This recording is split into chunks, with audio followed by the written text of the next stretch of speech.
Friends, we just pressed the let's go live button. You know what that means. We got to wait for those tubes to fire up all across the fruited plain of the interwebs. Before we go ahead and get started, got to make sure Locals is here, YouTube is here, our friends on Rumble are here, and we have connected our minds. And it looks like things are coming in hot, so that's tremendous news, my friends. We've got a great stream ahead today. Welcome back. Episode of Watching the Watchers Live is right ahead. And we got some breaking news on the day that we're going to start off with.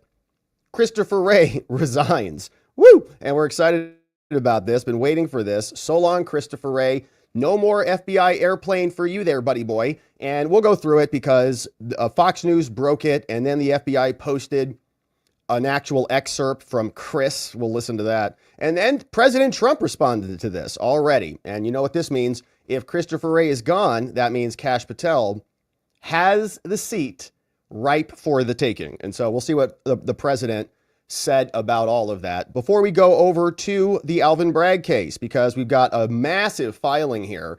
Alvin Bragg is trying to keep Trump's sentencing on the calendar. Now, there's a little caveat to this, because the sentencing, he wants it to be basically held in abeyance until after the presidency's over, which is kind of nuts. But he proposes some alternative solutions in there, and we'll go through it. It's a monster filing. It's 89 pages, 82. We'll go through it, and we'll hit the highlights on it. Not going to spend a ton of time on it because it's from Alvin's office, and you know how they are. They can't do anything right. They're totally incompetent. So we'll go through it. We'll see what he says. But the story is that he's not letting go of this thing, right? He wants to keep this case on track because President Trump has filed a motion to dismiss. This is in response to the motion to dismiss. And so we'll see what he's got in there. Then we'll turn our attention to Tish James elsewhere in New York. She's at the New York Attorney General's office there. And she's saying, according to a new report from Brooke Singman from Fox News, that she's not going to be dropping her civil fraud case against President Trump either. We're just going to wait for the Court of Appeals to come back and give us a ruling on whether or not Trump has to pay $500 million to New York for not doing anything wrong at all. So we'll go through New York. We'll see what's happening there. Then we have a short update out in Fani land because Fani Willis, hey, what's up, Tom Fitton? How are you, man? We got a new update from Judicial Watch, and Judicial Watch is giving a follow-up to the default judgment that we covered, I think, last week. Remember, Fani Willis got held in default because the judge said, you have to respond to these people. You can't just sit there and fanny it out in your office. You need to actually be a prosecutor, that you were elected in your office, you know, to do some work. You got to do it. And ordered her to disclose records about her conversations with the January 6th committee and Jack Smith, the not a real boy, illegally appointed, not appointed illegal prosecutor, who she was communicating with. We've got other evidence from Congress and more, but Fani was ordered to turn these records over, and she responded, and it's not satisfying at all. So we'll see what Judicial Watch does in response, but I want to share with you what they got. They got this letter back from Fani's office. And in it, she's being very stretchy of the law. Okay. The judge gave her a very tight out, and she is trying to squeeze her Fani right in there. So we'll see what the judge says about it. We'll see what Judicial Watch has in store. But speaking of the January 6th Select Committee that is illegally constituted under their own rules, HR 503, Adam Pencil Neck Shifty Schiff, who normally we can fit the word censured right in here on his gullet right there because it's so big and fat. And well, that's a little pencily right there, but his head's fat. And so the fat head goes into the big pencil. You know, it's got its transitionary period. So we'll listen to what he has to say about it. Then we'll see what Bennie Thompson said, Fishing Bennie Thompson, who was threatening and demanding everything from everybody when he was the chairman of the January 6th Select Committee, kind of a fake chairman. Really, Liz Cheney was running it. But she didn't want to be seen, you know, she needed like a kind of a puppet up there. So she threw him up there. And now he's responding to Trump's conversation about them needing to go to jail for committing crimes. And they should go to jail if there is evidence of criminality and it's proven in court beyond a reasonable doubt. And so with reasonable suspicion, you start an investigation. If there's probable cause, we see a complaint or an indictment and we take it from there. That's all. No one's above the law, Benny. And he's looking a little bit nervous, and so are the rest of them. Okay, Chris Wray's running for the hills. Meanwhile, President Trump is doing interviews like it ain't nothing. And this was a fun clip. So we'll play this clip here to round out that segment. Then we got to talk about these drones, man. Government is scrambling now to figure out what the hell's going on, in North New Jersey. You got Senator Cory Booker, who is now sending letters over to Christopher Wray. He's gone. Cory, did you get the memo? Alejandro and Pete Booty, three of the most useless, incompetent people in America and arguably the world in a position of power. They're getting a letter asking about these drones. Nobody can figure out what they are, which I think is obviously a ruse. They know what they are, and they're just not doing anything about them. We've got another letter from local New Jersey folks. This is Doug Steinhardt sent a letter to the governor. Well, what the governor's going to do, he doesn't know anything about anything. Here is the governor saying, it's BS. The feds aren't telling us S. Look at that. They won't tell me crap, man, says the governor. Like, wow. So, okay, if they're not even telling a governor what's happening and flying over their heads in their own state, that's a problem. So this was a clip that caught a lot of attention from Fox saying that there was a mothership that was sent over here by Iran and they were launching the drones from the mothership. That has been rebutted by our Pentagon. And now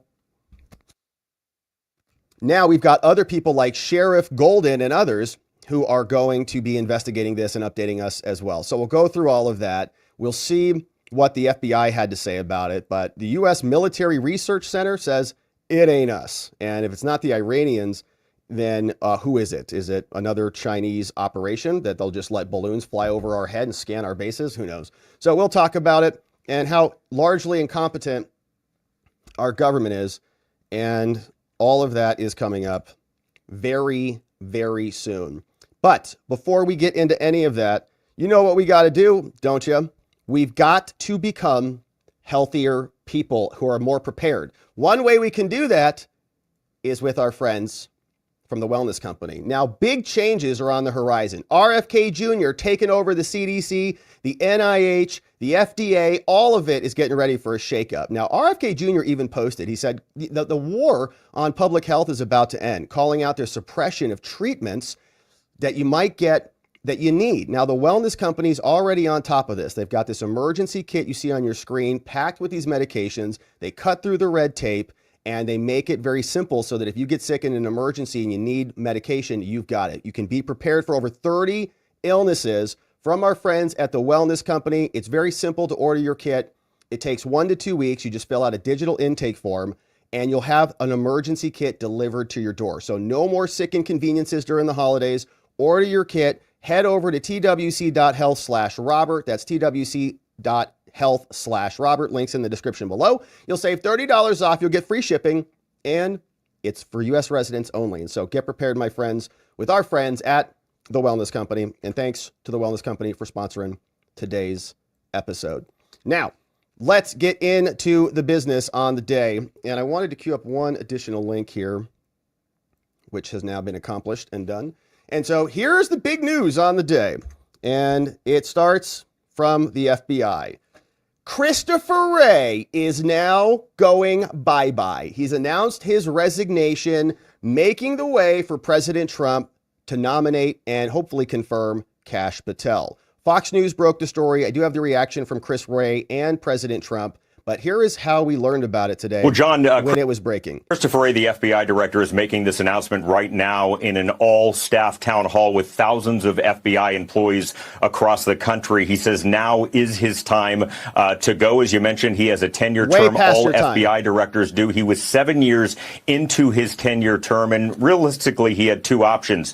Wait to be fired by President-elect Donald Trump because Trump announced KASH Patel would take over, or bow out before. He has chosen to bow out before. Wray is a former Republican lawyer, former DOJ prosecutor here in Washington, D.C., hired by Trump in 2017 after Trump fired James Comey after the entire Russia investigation probe. And Wray pretty much stayed out of the headlines as much as he could, at least. But in 2022, former President Trump became increasingly angry when the FBI raided Mar-a-Lago during the classified classified documents investigation. Of course, that was ordered by Attorney General Merrick Garland, who oversees the Justice Department, not Christopher Wray. But nonetheless, Christopher Wray saw the future and saw that it is his time to go. So he will be stepping down, as KASH Patel, the upcoming FBI director, if confirmed, is on Capitol Hill. So the director right now is making this announcement to an all-staff meeting. We're waiting to get some wording of some of his comments. All right, well, we John, have the official post from the FBI. And can we just shout out Steve Friend, the former FBI agent who has left the dark side and who was on X yesterday calling this. He called bank shot and hit it, man. It was really a nice call. He said Wray's going to resign tomorrow at the town hall. And he did. Dang, nice call. So now Chris Wray has plenty of time to add his bins of files to the shredder boxes that are all going to be packaged up and incinerated overnight. So he's got plenty of time to do that. And he's running away like the rest of them, to be quite clear. Jack Smith is cutting and running, dismissing cases. Now Christopher Wray is going to join him in the exit. And if Chris Wray was so honorable and above board, why didn't he make Trump walk in there and look him in the eyes and say, Chris, you're fired? Why didn't he do it? Probably because he needs some time to wind up his affairs and get out of Dodge. But you can see, here's what he said. The FBI posted this. They posted his whole speech up there. We're not going to read it because who cares? But he said, I know we're getting, well, maybe it's a short one. We're getting close to the end of the year. My goal is to focus on our mission. I'm honored and humbled to have served with you. For me, it's always been about the people, whatever. No one gets to see the Bureau and the work you're doing across the country and around the world like I do. Yeah, I'm sure he knows a lot of their dirty business. Now, threats over the past 7 years. You guys have a lot of threats that you're dealing with. Says objects in the mirror closer than they appear, talking about fentanyl, the strength of the team. Now, don't misunderstand me, as I like to remind our agents, you're all special. They are special people, that's for sure. None of us, let me say that again, none of us is the one person holding this place together. And so you guys can persevere without me. Our brand is the people will get things done. Your brand is wrecked, Chris, and you've been a part of that. That's not to say we haven't made mistakes in 116 years. Yeah, that's true, but we're mostly concerned with your mistakes that you've made. If we stick together and stick to our core values, we'll be just fine. Our great strength is each other. Turn to your neighbor and tell them, you matter. Turn to your neighbor. That's what the American people expect to us, and that's what they deserve. Over more than 116 years, we've stopped terrorists and so on, and including grannies waddling into the Capitol building. For decades, men and women have been corrupt at the FBI. I've talked with scores of senior agents who have also violated constitutional rights. And so in conclusion, I'll go ahead and close the same way as I do for new graduates at Quantico by telling you, wait until you wreck the Constitution. There's a hell of an adventure ahead. As with any career, there will continue to be good days and tough days when you really tested your limits. So on those days, remember that as part of the FBI, you don't have an ordinary job. You have a calling to support Democrats. Remember that you chose and earned this job. You chose and earned the privilege of serving your country. And so thanks for making that choice. I'm grateful here. I want to thank you for making me a part of the family. Let's stay focused, heads up, and be safe and take care of each other out there. And so that's Christopher Wray, and he is now gone. Since the moment I started this job, now it should go without saying, I love our mission. I've decided to do the right thing for the Bureau is for me to serve until the end of the current administration in January and then step down. So as soon as the balance of power changes, he's gone. But he'll start the wind down. He'll start the transitionary process, likely hand all of this over to Paul Abate, the deputy director, who's not any better than Christopher Wray. And then that will be the acting director until KASH Patel gets confirmed, hopefully very quickly. So he'll be around for the foreseeable future, but he's not going to do anything. Okay. Any letters to him, any demands to Christopher Wray, give me the records about the, not happening, right? He's not going to do anything. He's going right into the shredder with the rest of his cover-up material. President Trump responded, said, the resignation of Christopher Wray is a great day for America as it will end the weaponization of what has become known as the United States Department of Injustice. I just don't know what happened to him. We will now restore the rule of law for all Americans. Under the leadership of Christopher Wray, the FBI illegally raided my home without cause, worked diligently on illegally impeaching and indicting me, and has done everything else to interfere with the success and future of America. They have used their vast powers to threaten and destroy many innocent Americans, some of which will never be able to recover from what has been done to them. KASH Patel is the most qualified nominee to lead the FBI in the agency's history and is committed to helping ensure that law, order, and justice will be brought back to our country again and soon. As everyone knows, I have great respect for the rank and file of the FBI, and they have great respect for me. They want to see these, except the guys who raided his house. They don't really care. They want to see these changes every bit as much as I do, but more importantly, the American people are demanding a strong but fair system of justice. We want our FBI back, and that will happen now. I look forward to KASH Patel's confirmation so that the process of making the FBI great again can begin. Thank you, from the president. Nice post from him, and we're hopeful that there is a real big shift in the FBI. Can they be saved? Who knows? If anybody can do it, it's KASH Patel. So good riddance to Christopher Wray. His term wraps up when Trump comes in. In the meantime, he's a lame duck director, and he'll be just probably getting those final flights on the government jet so that he doesn't have to sit in traffic. And don't bother him with useless congressional hearings, okay? He's got a family vacation to get to. All right, so that's the FBI. Bye, Chris. Get the hell out. Now, let's talk about Alvin Bragg, because here's this story. Alvin Bragg, the Trump prosecutor in New York, wants to sentence the president. Other cases have been dismissed. Even Jack Smith, who's completely illegitimate, submitted voluntarily to dismiss the January 6th case in Washington, D.C., to dismiss the appeal in Florida on the classified documents case. But Bragg is saying no. We know that we were scheduled for a sentencing on this. Remember, Trump was already found guilty on 34 counts of falsifying business records in one of the biggest scam trials we've ever seen that involved perjurer Michael Cohen and Stormy Daniels, porn star, who got up there and introduced wild evidence that the judge never should have allowed in, that even he admitted. So they're going to continue to push forward to incarcerate Trump, theoretically, even though he's won the presidency. Everybody else is dropping their case, but Alvin Bragg, who got embarrassed with his corrupt prosecution of Daniel Penny, even New York jurors could see through that one. But the criminal jurors in the Trump prosecution voted unanimously for all 34 of those counts because the crime there was pick a crime, any crime. They could have chosen any object offense that they wanted. So there were legal problems, there were political problems, it was a mess. But they're not dropping this case. They want to continue and do something with sentencing. And so Alvin Bragg has submitted this to the judge. Before this document came in, President Trump submitted a motion to dismiss the entire case. We read it here. It was a great filing from the incoming Attorney General and his deputy director, incoming deputy director and his associate deputy director, Todd Blanche and Emil Bove, submitted the response saying, we want this case dismissed immediately right now. This is Bragg responding to their demands. You can see it's an 82-pager. We'll hit the highlights just so we can see what Bragg's trying to do here.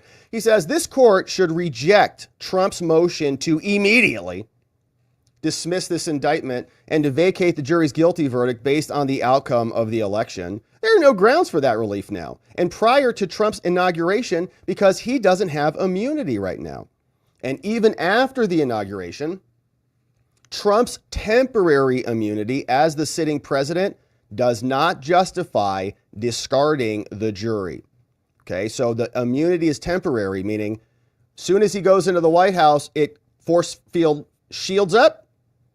Soon as he leaves the White House, shields down. Can't do it, Captain. As defendant does not dispute, the 34 felonies of which he is convicted, he says, involve purely unofficial conduct and not any official presidential acts. And I think you might, that's kind of a debatable point.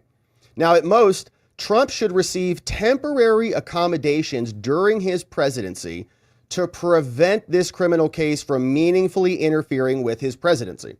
So it's a pause. He wants to pause the prosecution. But multiple accommodations well short of dismissing this and a vacatur, which would eliminate the case, would satisfy that objective. Now, the relief that Trump wants doesn't serve a public interest because the jury already found him guilty. They say Trump's also remaining arguments also don't support dismissal. Trump provides no basis whatsoever for this court to revisit his prior complaints. Instead, we've got overwhelming evidence of guilt, and so you cannot dismiss this case, not in the interest of justice at all. And so this is the procedural background, which we'll fast forward through because we've been covering it since the very beginning. We remember Trump got indicted by grand jury March 30th, 2023. There was a Supreme Court case that granted presidential immunity. On July 31st, he filed a motion to recuse the judge. On October 14th of this year, he moved to adjourn the sentencing until after the election. Then Trump won. Then he filed removal proceedings. And then it went up on appeal, came back down, all sorts of stuff was happening. Now they say, Your Honor, you cannot dismiss this case under New York law because you can only dismiss it in the interest of justice. What does interest of justice mean? They say, well, here's the standards. There's a lot. Seriousness of the offense, the extent of the harm, the evidence of the guilt, the history and characteristics, and so on. And he'll go into a long analysis on that we'll fast forward through. We're more interested in what is the solution to the sentencing, right? He's going to say, this is a really bad case, and so we can't dismiss it. We already know. You've been saying that for this entire time. But here, he's going to give us some more breakdown on why this sentencing can proceed. Bragg says, 1, there is no Article 2 immunity to the president-elect. So right now, Trump is not immune. And so you cannot stay this sentencing in that manner. Now they're going to respond and say, well, we have the Transition Act, right? The Presidential Transition Act that protects a president-elect as well. That's Trump's response. Trump also says that the Supremacy Clause also intervenes. We don't want state prosecutors who are corrupt partisan hacks like Bragg and Fani to be able to deviate the presidency. Trump cites a range of authorities, as we saw, Presidential Transition Act, Justice Department guidance, and all that, which has been sufficient, right? Jack Smith read those same documents and dismissed his cases. But they say that goes too far. In addition to relying on this theory of pre-presidential immunity, they also say that when he becomes the president, it's going to have to be dismissed also. They say, no, he hasn't been inaugurated yet. He's going to be soon, but it hasn't happened yet. And so he's wrong that it requires dismissal when he becomes the president. He says, let me be clear. We do not dispute that when he is president, at the time, he has immunity. But dismissing the indictment and vacating the jury verdict is not warranted because we can do other things. He says, if judgment has not been entered before he becomes the president, so he's like, let's try to squeeze this in before Trump takes office. If it doesn't happen, the court could at that point stay further proceedings for the duration of Trump's presidency. Okay, so we'll just kick this down the road as soon as he leaves in 2029. Then we'll pick this back up. They say that it would be appropriate. We can balance the competing interests here. It's not going to run afoul of Article 2 immunity. It's not going to impair his rights to a speedy trial. It's not going to impede on his presidency. And so just wait. Now, that is, I think, in direct opposition to other guidance. Having the president, part of the problem is the president is constantly thinking about this case when he's been elected to do the job. They say the fact that Trump will become the sitting president is not dispositive, can't handle this. We can't dismiss this case right now. Rather, the appropriate analysis involves balancing the competing public interests. And so because it's so important to us, here, the charges are purely personal and unofficial conduct. They're not even presidential acts. Now, the issue with this is that in the trial, they used a ton of official presidential acts. There was testimony from Hope Hicks and Madeleine Westerhout, who were two people who worked for Trump in the White House. They were brought in as witnesses to testify about White House conduct. So they wrecked the trial by introducing bad evidence. Now, second, because immunity is concerned only with protecting the president's ability to do his job, if we pause this case, that will be achieved. There is importance in making sure he's criminally accountable after his term expires, they're saying. And as particularly relevant here, we are not going to extend immunity to block state criminal subpoenas, so why should we do that here? And they continue. Now, Trump's request ignores the limitations of presidential immunity. Neither the Supreme Court nor the Office of the Legal Counsel has addressed the impact of presidential immunity. And if you grant a dismissal, it's going to give him immunity beyond his presidential term for unofficial criminal conduct. And I think in the charges, every single charge was alleged when he was the president. All of the checks were written after January 1st, 2017.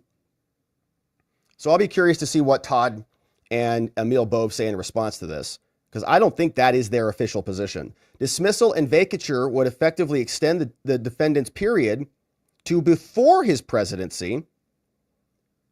They're saying he's not immune now, but the charges that they brought against him were when he was the president. He was actually signing the checks. They were dated in 2017 when he was in the Oval Office.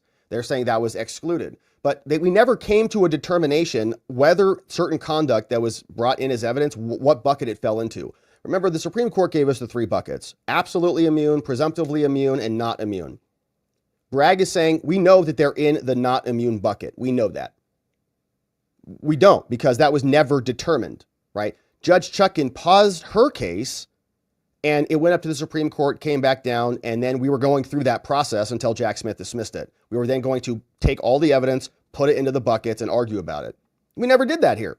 They just proceeded to trial. Trump said, "Can you please stop this case? The Supreme Court is looking at this issue right now." They said, "No, we're going to trial." That was error. Bragg is now presuming that that has been decided. We never went through that process. In addition, outright dismissal would have consequences after the presidency, because then the public couldn't come and prosecute him. And they continue. Now, as we'll fast forward through this, we'll see if Bragg has any other ideas. He says, also, Jack Smith's cases doesn't matter to us. Finally, they say you should do what Jack did. But that's different than here. For several reasons. The disposition of Trump's federal prosecution doesn't matter to us. There are significant procedural and substantive differences. The parties were still engaged in pretrial motions here, and our case is different. And so we're better than Jack Smith, and we're going to continue our prosecution. And we can also do other things, Your Honor. Like if you're not, don't dismiss this, okay? Just continue the sentencing. Don't dismiss it. But if you are thinking about dismissing it, here are some other options. As noted, he should receive accommodations while he is the president, but we have other options short of dismissing this indictment. Here are a couple of those options. This proceeding could be stayed until the end of his presidential term. Just postpone it for 4 years. The OLC said maybe you can do something like this, and they raised concerns about the stigma if a president is prosecuted. But we can accommodate his status here.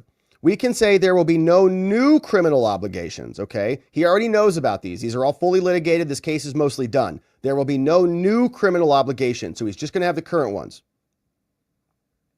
And separately, if he's not sentenced before his inauguration, like they want to get that in, there is no legal barrier to deferring that sentencing until after the end of his presidency. You can do that. There are well-settled standards. He can hardly complain about a delay in sentencing when he's already sought a delay. He's already asked for a delay. Sentencing in this case was originally scheduled for July 11th, but then we postponed it. Then on August 14th, Trump wanted to postpone it, right? Trump was asking for continuances until after the election. So it's well settled. So since he wants some delays, you can delay this for 4 years. The delay would be constitutional because it is intending to protect the functions of the presidency. And finally, even assuming that he had a claim of unreasonable delay to just let this case sit around, a violation of speedy trial rights or something, here the parties can only speculate about what could happen 4 years from now. The courts may resolve this on future motions, like you might decide to dismiss this later. And he could raise those issues in 4 years if he has a problem with that. So this court could adopt a remedy also that has been used in abatement by death, and they could terminate the proceedings without vacating the jury verdict or dismissing the indictment. Oh, that's interesting.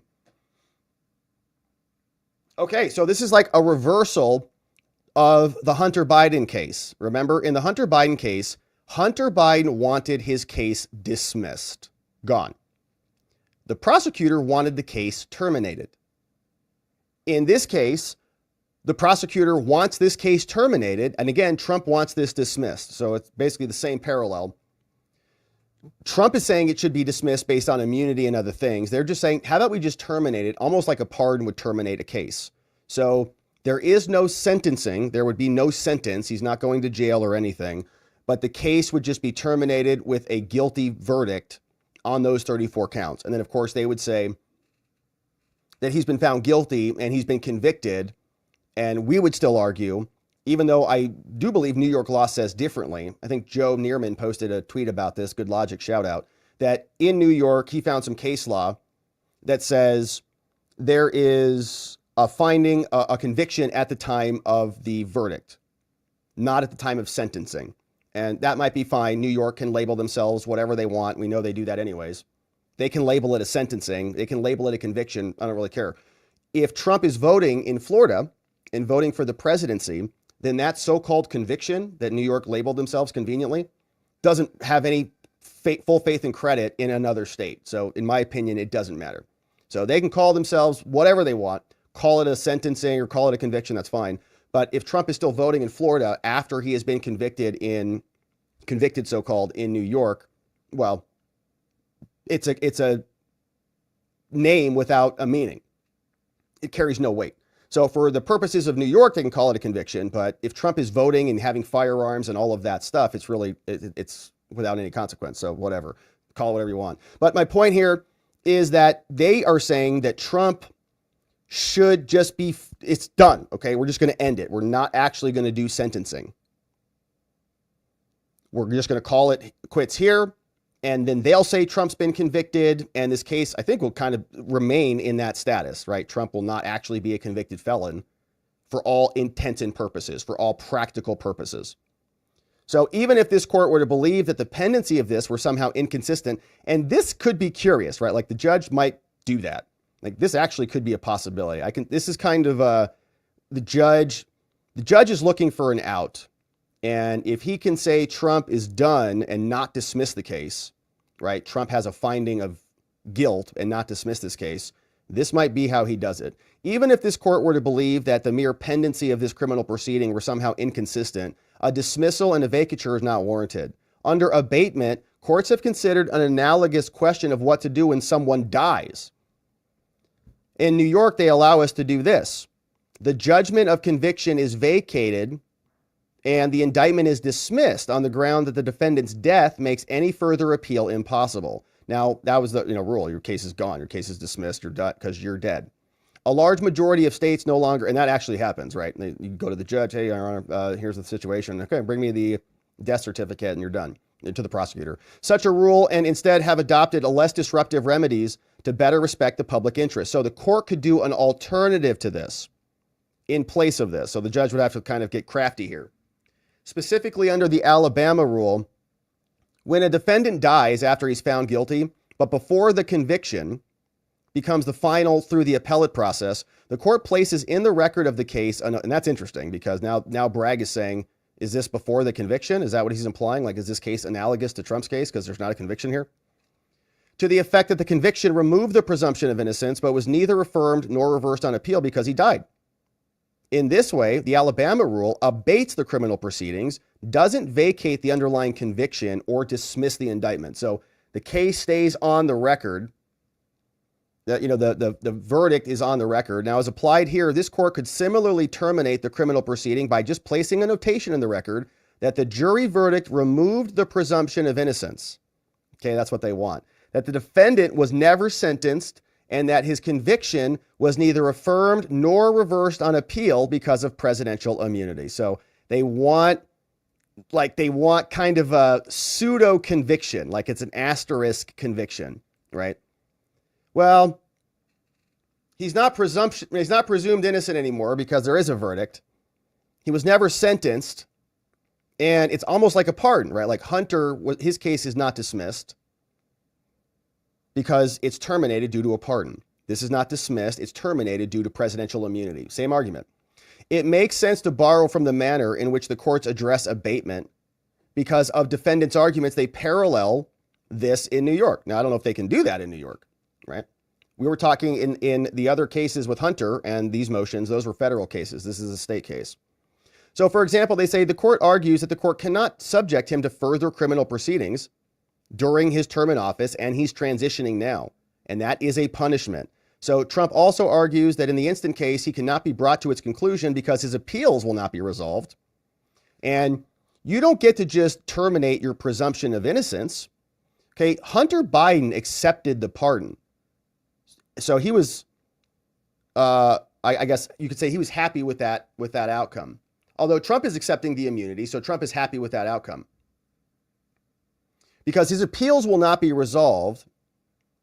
And Hunter, in his one case, it was the same situation. So this parallels the finality rationale for abatement. Adopting something like Alabama would better balance the competing interests here. To be sure, New York law, here you go, there you go. New York law does not expressly provide for this remedy. Okay, so there. So, but judiciary law, this is Alvin Bragg admitting that. Well, you can't actually technically even do this. Because Trump was convicted, and if Trump wanted, like Hunter Biden had the right to go appeal his stuff if he did not want to accept the pardon. And I guess you could say, maybe make that same argument here, but Trump has been elected, and so he actually needs the immunity in order to do his job. Yeah, so here you can see he just keeps going. Now, limits on future proceedings could also address his concerns. So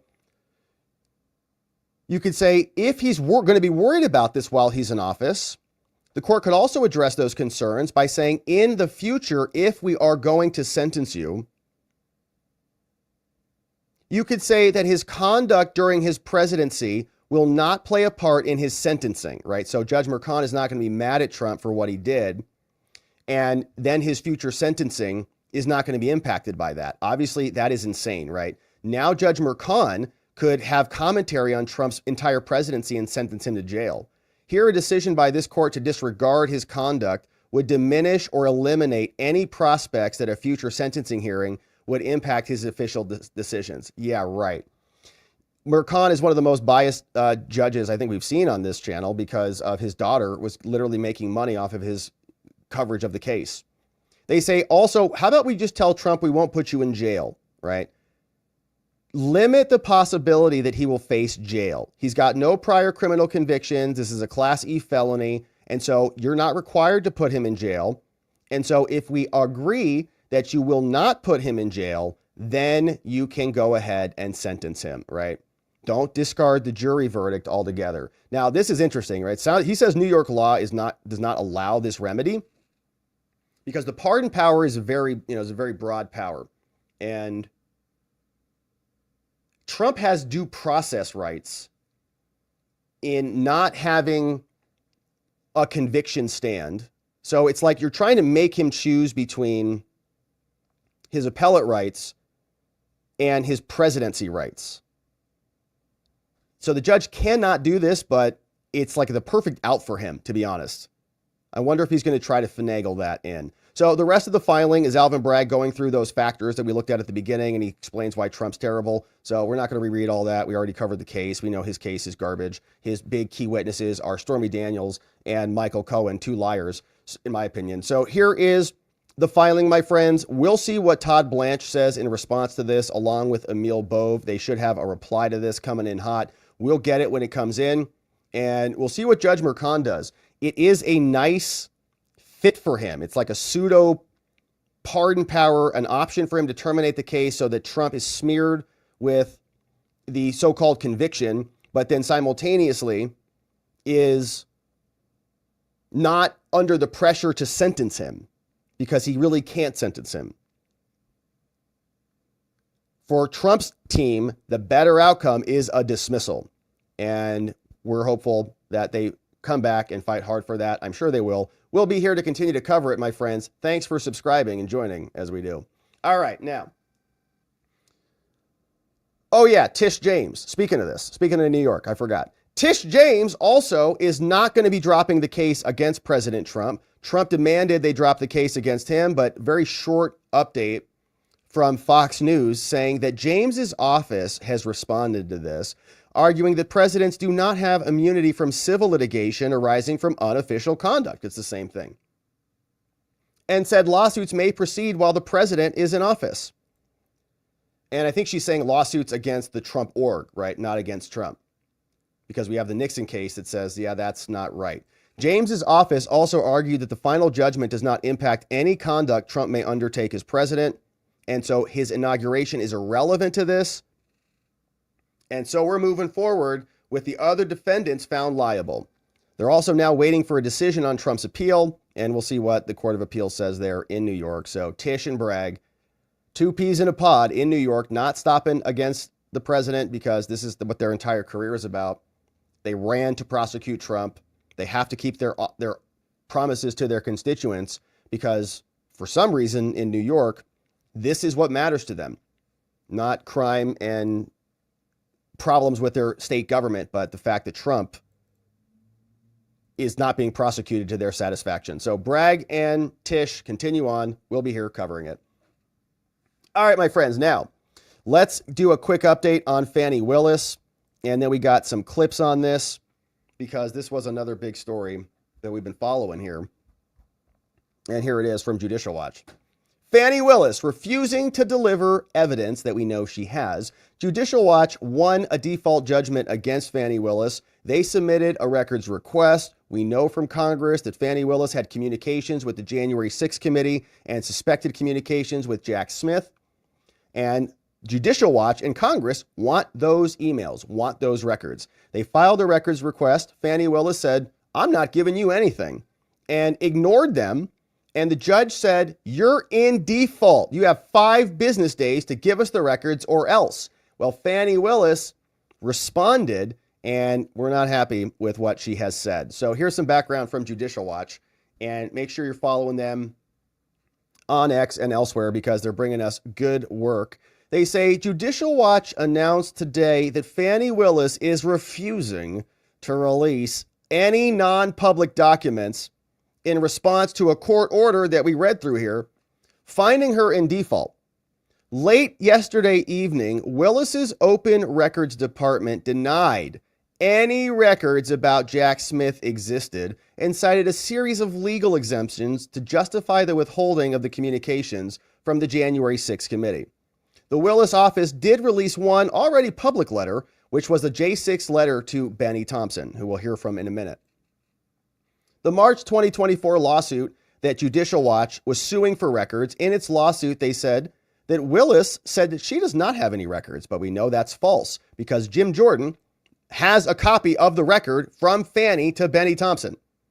We know she was talking to them.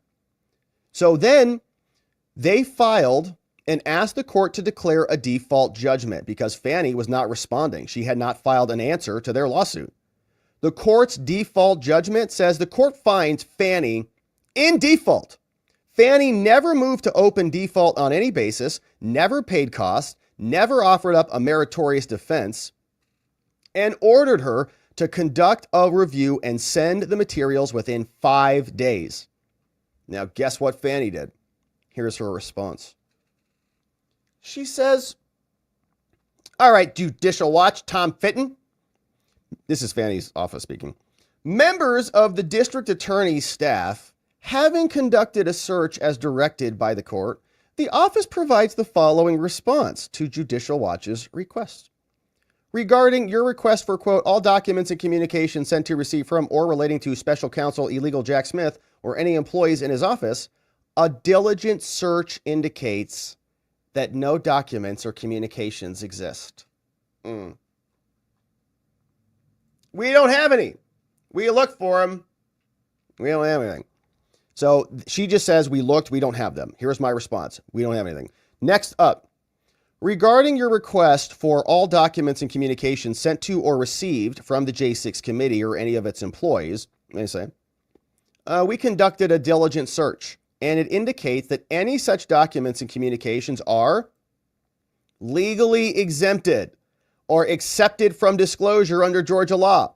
Now, the judge told us that identify records that are accepted from disclosure. And guess what? We have identified records that are accepted from disclosure. So she said, hey, the judge told me to do 2 things, okay? Do a search for records and tell you if I have any. Guess what? I don't have any. And if you do have any, tell them if they're accepted. Well, I found some records, and guess what? Every one of them is accepted. That's Fani Willis. And so I'm not giving you anything. They're subject to attorney-client privilege, confidential work product, and more. And there's an ongoing criminal investigation and prosecution that's happening. So Judicial Watch says, they plan to push back in court against this disingenuous secrecy. We know a state court ordered her to produce these records. Now she's citing legal exemptions to avoid doing her job. And Judicial Watch, of course, is staying on this. Make sure you're following them. In fact, if you want to get information from them, you can text 30807, text the word watch, and you'll receive their uncensored messages from Judicial Watch. So they are there doing work. Fani refusing to give over evidence. We've got pencil neck Shifty Schiff, who was on the J6 committee, who's now looking a little bit nervous now that Trump is saying they should all go to jail. Here's he on MSNBC. First of all, in terms of what Trump is saying, I think he has a couple intentions here. He obviously wants to try to intimidate members of the January 6th committee and others who held him accountable. We did our oversight, as Chairman Thompson was saying, perfectly appropriate and more than appropriate, necessary. But he also wants to send a message to others in the future. Don't hold me accountable. Don't try to hold me accountable, because if you do, I will jail you, or I will sick my Justice Department on you, or my FBI director on you. Fake a Russia collusion hoax on you, maybe? Any accountability in the future. This is not, I think, what people were voting for. Crime was an issue, but in California, it's smash and grab robberies, it's violent crime, it's someone gunning down a healthcare executive. It's not political retribution. He was the person who was demanding Trump be indicted for fake Russia collusion stories that he engineered with our intelligence agencies. Lied about it, smeared Trump about it. Now he's nervous that he's got caught. And they did all that to make sure that Trump would not win. Like, they didn't break glass in case of emergency and wreck 234 years of American historical precedent to indict a president without knowing that the end game was to stop him from regaining power. It was like the worst case scenario. They're going to do all this stuff, and then Trump's going to win and turn on to us. Uh-oh. So Shifty's looking nervous. We've also got Bennie Thompson is sounding a little bit nervous out there, saying that Trump is wrong. They did a great job. Over the weekend, former President Trump in an interview suggested that January 6 members should be jailed. Do you have any reaction to that? And do you think that a preemptive pardon is necessary? Well, I'll take it one at a time, okay? First of all, former to-be President Trump is absolutely wrong. There's nothing we did as a January 6th Select Committee that violates the law. Well, we'll see about that, buddy, because in my opinion, Liz Cheney broke the law. She obstructed evidence and tampered with a witness. And you know that charge that they charged a bunch of J6ers with, 1512C, which was obstruction of government documents used in an official proceeding, right? Tampering with evidence. It was saying that they were breaking materials and that was interfering with the proceeding. It was a document charge. Supreme Court came back down and narrowed that. It says, well, it needs to be like the document that was like used in the like the piece of paper that was in the proceeding. You can't read it to be so broad. But I went back and read that statute, and if you read 1512B, there's a subsection in there using the same corruptly obstruct, corruptly interfere language in that statute that I believe applies to Liz Cheney and her extra congressional conversations with Cassidy Hutchinson, trying to interfere with her representation when she was lawfully represented by another attorney called Stephen Passatino. Liz Cheney committed a crime under 18 U.S. Code 1512B, obstruction and tampering with a witness. She's a congressperson, sure, but that wasn't in session. That was out of session. And she cannot be protected for out of session interference and obstruction with somebody who is going to be brought into session. That's an abuse of office. That's an abuse of position and power. Robert Menendez was using his position and power to have inappropriate conversations. He got charged with bribery and resigned from the Senate as a result of that, and is now being prosecuted criminally. So Congress people can be prosecuted when they abuse their office. Liz Cheney abused her office. Now, they might have other claims against them for destroying evidence and so on and so forth, but I think those are harder claims because they deleted those from within the body. Like they were in the House of Congress and deleted those records before they turned it over to the Republicans. So those claims I think are a little bit harder, but any of those other things that were violating ethical codes, she's a lawyer, Liz Cheney. She knows better than to try to rig testimony with Cassidy Hutchinson. So I think there's reasonable suspicion there, clearly. And if there's reasonable suspicion, Trump's new DOJ can open up an investigation into that and investigate accordingly. Here's Bennie. Just because you disagree with the work of the committee is no way to threaten those members of the committee with jail. So obviously that's his opinion. As to whether or not President Biden does anything with respect to that, it's his decision. I'm comfortable with the fact that as members of Congress, we were doing our job. And as long as we do our job, there are certain guarantees that we have. And I look forward to... Okay, he's talking about congressional immunity right there. This is Bennie Thompson, the chairman of the J6 committee. You didn't really hear much from him because Liz Cheney was really running the show, but she was a Republican so-called, so they couldn't put her as the chairman, so they just made her the chairwoman. Remember, Nancy Pelosi did that after she said Jim Jordan and the 5 Republicans that Kevin McCarthy nominated to go on the committee were all rejected by Pelosi, and then she just constituted a committee on her own, and for some stupid reason, Republicans went along with it and enabled it. He's saying, well, as long as we were doing our job in Congress, I can do whatever the hell I want. No, that's not true. You cannot do that. Ask Robert Menendez about that, right? Enforcing those guarantees. Now, Adam Schiff, he said that he thinks that a preemptive pardon isn't necessary. Do you agree with that? Do you think it's not necessary? Well, he's a member of the committee. He's so are you. Absolutely has his right. I think that's a decision that is left to the president. And then what do you make of KASH Patel? How concerned are you if he were to get confirmed to hold this FBI position? Well, again, I think people in positions of responsibility should carry out those responsibilities according to the statute. I don't think you have to go against individuals because you dislike them or they take positions you disagree with. As a nation of laws, clearly, we stand strong on the principles of freedom of speech, assembly, and all those things that are guaranteed by the Constitution. And obviously, I would expect someone in his position to do likewise. Yeah, well, we'll see. We'll see if there's any abuse of office and abuse of power. Okay, you're not allowed to abuse your office in order to bring truth to the American people and just call it legislative immunity, right? Menendez is being prosecuted because he was corrupt.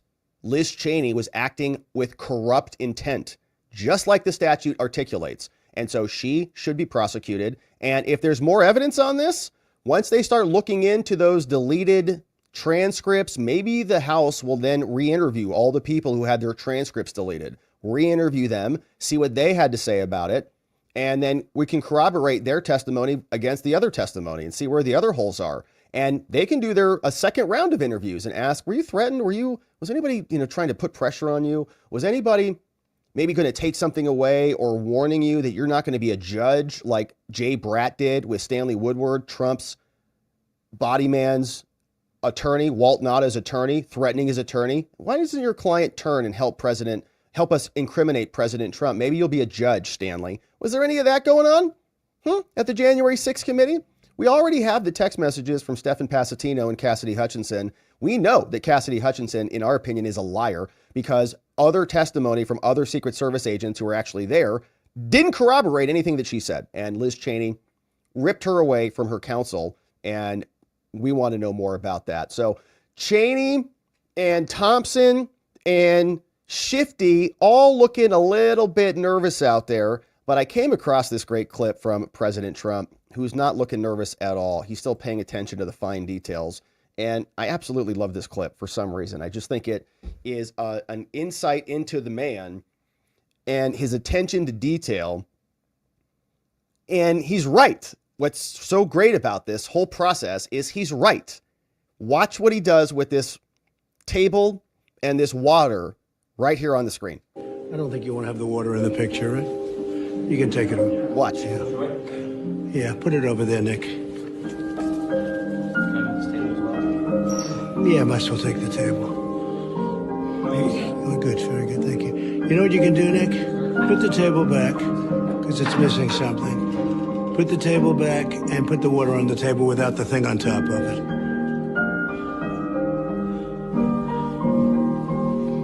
Okay, hey, watch this. Okay. How's that look?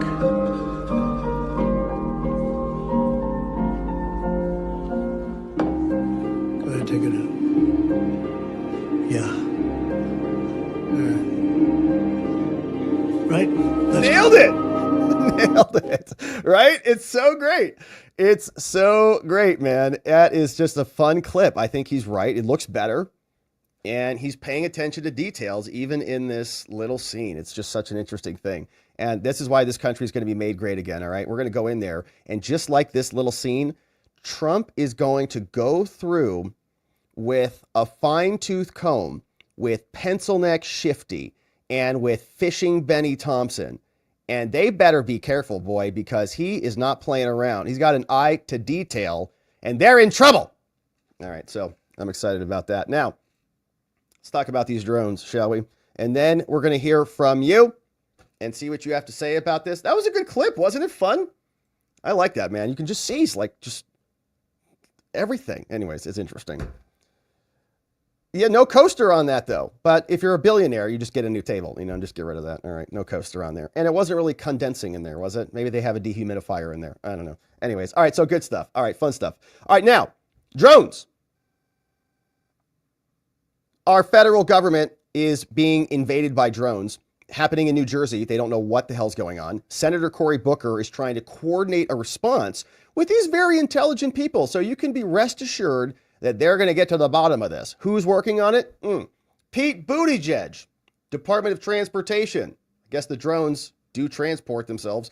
The Honorable so-called Alejandro Mayorkas and Christopher Wray, who has now announced he's resigning. He'll be out of here when Trump takes office. So Cory Booker is saying, look, man, we need continued transparency and vigilance as authorities investigate these unauthorized drones as they're flying across our state. That's why I'm sharing my letter to the federal agencies who are coordinating this investigation. Well, the problem is, even local state people from the New Jersey Senate are asking questions. We've got people on Fox News reporting these things are coming over from Iran. That has been debunked by the State Department. I'm sorry, the Department of Defense, saying they're not from Iran. So nobody really knows what's going on. Meanwhile, we've got a Northern California man who is a Chinese national who just got arrested. He's 39 years old for flying a drone over a base called the Vandenberg Space Force Base out there in California. And so they're trying to figure out what's happening. But as it stands, the governor of New Jersey, where these drones are flying, says they're not getting any information from the feds at all. Here's what he said. The drones in New Jersey, in Morris County, I don't know how many mayors sent a letter to you this morning asking for a clarification. What can you tell us? What is going on, and why is it taking so long to come up with an explanation? Yeah, it's a good, I don't blame people for being frustrated. Let me say, most importantly, right up front, we see no evidence, and I say we, this includes Homeland Security, FBI, Secret Service, our state police, authorities at all levels of government. The most important point to say is we don't see any concern for public safety. That's number one. Number two, having said that, it's really frustrating that we don't have more answers as to where they're coming from and why they're doing what they're doing. We had last night. Isn't that a concern for public safety? Like, that in of itself is a concern for public. You don't know where they came from or what they're doing? Okay. Could they be doing something bad that you can't detect? There's no concern for public safety?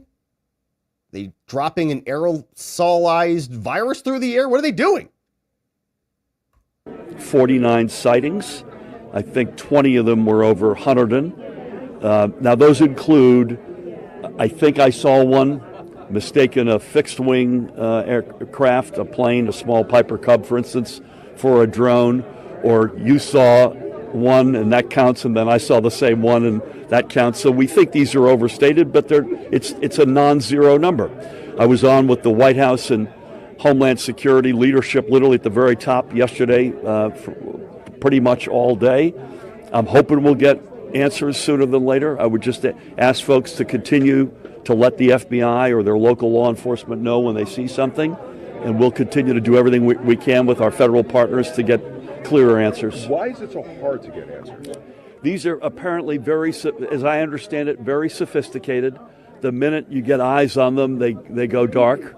What? And, we're obviously most concerned about sensitive targets and sensitive critical infrastructure. So we've got military assets, we've got utility assets. Yeah, that sounds like that might be a danger to the public. We've got the president-elect's one of his homes here. This is something we're taking deadly seriously. We've gotten good cooperation out of the feds, but we need more, and that was my plea. Finally, how much longer do you think before I you get an answer? don't know, but if we have news, I'll let you know. The minute we know something, I'm not going to hide it under a bushel. Governor, you're going to have people saying, I saw a drone and it was spraying something, or I saw a drone crash in my yard and it set off an alarm when I tried to go near it. There's a lot of fear amongst New Jersey residents. I mean, what is your message? Well, the message I just gave. But by the way, we're not aware of any nefarious drone that has crashed, or if there is one that's crashed, could someone please call me and let me know where that is? There are a couple of rumored downings for one reason or another. One of them was a toy. The other one was never found. But having our a drone was downed and never found? Hands on equipment that's on the ground would be helpful, no question about it. All right, yeah, it'd be nice to get your hands on it. And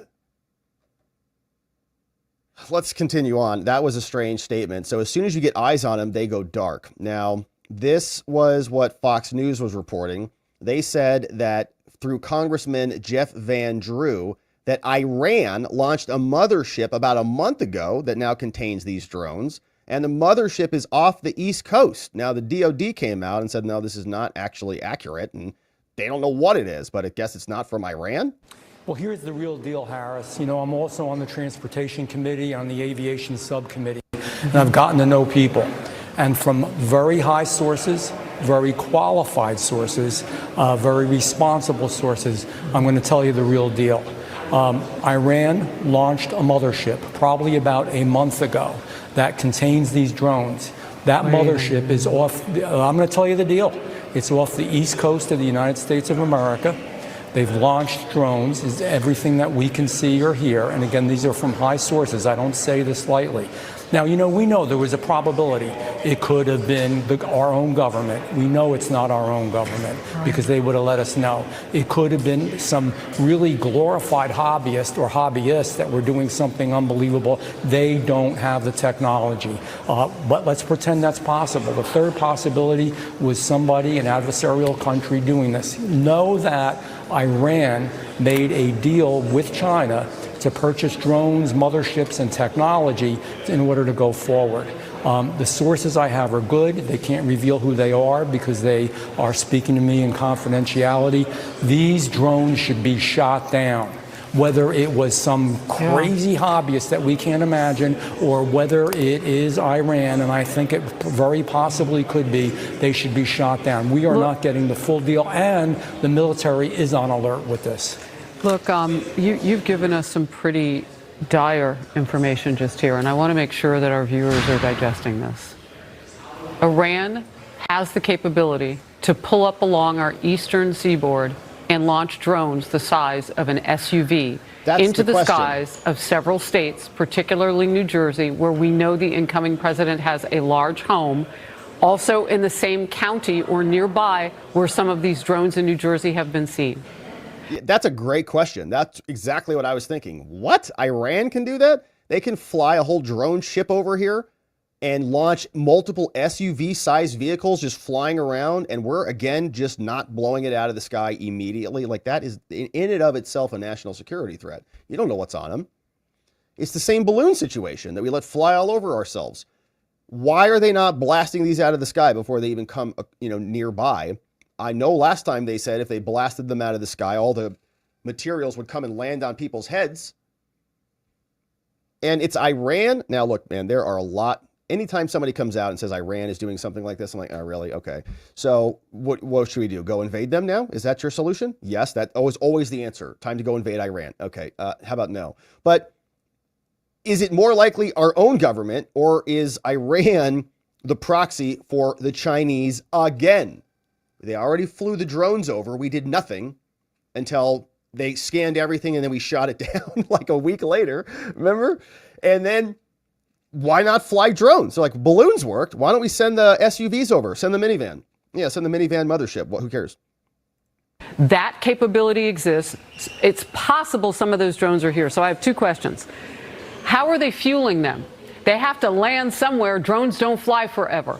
Why don't they close down the airspace? Yes, it's inconvenient. Yes, it's the holidays. Shut it down. But if you start shooting things and you don't know how they're fueled, that's going to be mass explosions. This isn't like one spy balloon. Congressman, this is serious.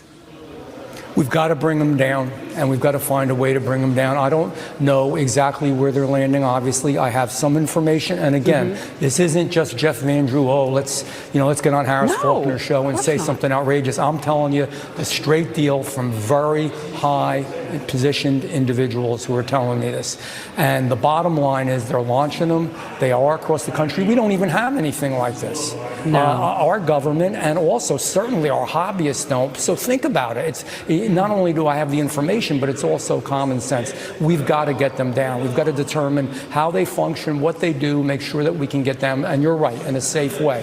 When I say shoot them down, get them down any way that you can, but right now they're probably extracting information. This is a clear and present danger to the United States and to our president-elect, and it's a serious business. All right, so it flew all the way over from Iran, I guess is the story. Now, the DOD is saying, no, that's actually not what's happening. And here, this got clipped over from Clandestine on X from the State Department briefing today. Sabrina, can you tell me what the Pentagon is doing to address this issue of drone sightings over New Jersey? It's near sensitive. Except flying them? Installations, the FBI is involved. What is the Pentagon doing? Sure. So at this time, aware of those drone sightings that have been reported, at this time we have no evidence that these activities are coming from a foreign entity or the work of an adversary.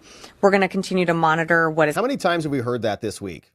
A lot this week. No, we have no evidence. We heard it from the January 13th committee, the July 13th committee. Butler, no, we have no evidence of that there was a second shooter. You have no evidence at all.